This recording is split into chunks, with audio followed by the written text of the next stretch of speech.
Former President Donald Trump has announced his plan to overhaul the federal government's oversight of colleges and universities by targeting administrators overseeing diversity, equity, and inclusion efforts.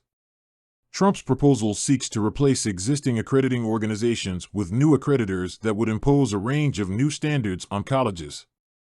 The former president has also pledged to require colleges to offer accelerated and low-cost degrees, provide meaningful job placement and career services, and implement entrance and exit exams to prove that students are actually learning and getting their money's worth. In addition, Trump's plan would require colleges to ensure that their curriculum defends the American tradition and Western civilization, although it does not provide additional details on what that would entail. The proposal echoes policies that Florida Governor Ron DeSantis has pursued in Florida, including legislation to restrict state colleges and universities from spending money on diversity, equity, and inclusion programs. Colleges must be accredited by a federally recognized accreditor to accept federal student loans and Pell Grants. The Education Department decides whether to recognize an accreditor based on whether it meets certain federal rules, focused mostly on whether accrediting agencies have the capacity to properly assess colleges and whether accreditors fairly and consistently apply their standards as they make decisions. However, Trump's proposed changes to accreditation standards go beyond the federal rules, and it is not clear if he would need to change the law to pursue such a sweeping overhaul of accreditors.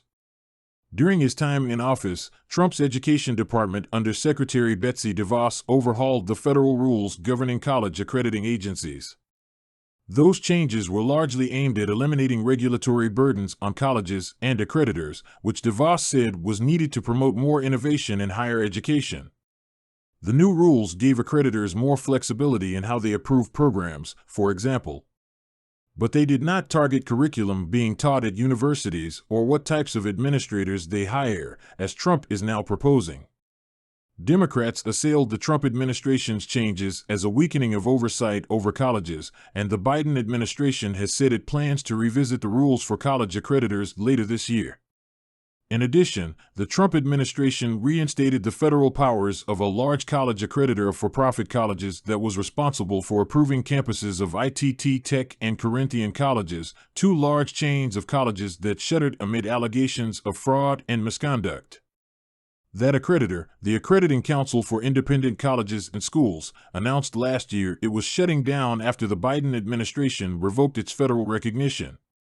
Trump's plan to reshape higher education has received criticism from many, including educators and politicians who argue that it would infringe on academic freedom and institutional autonomy.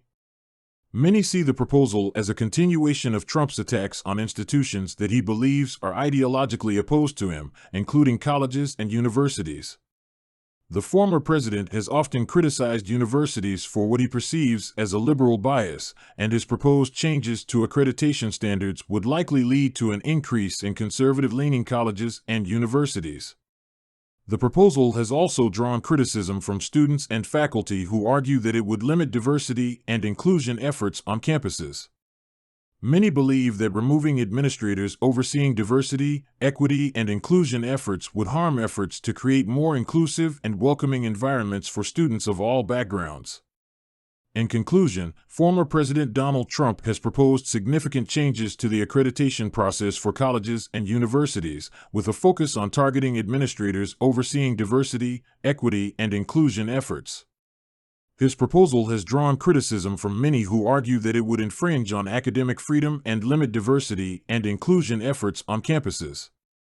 It remains to be seen whether the Biden administration will pursue similar changes or opt to maintain the current accreditation process.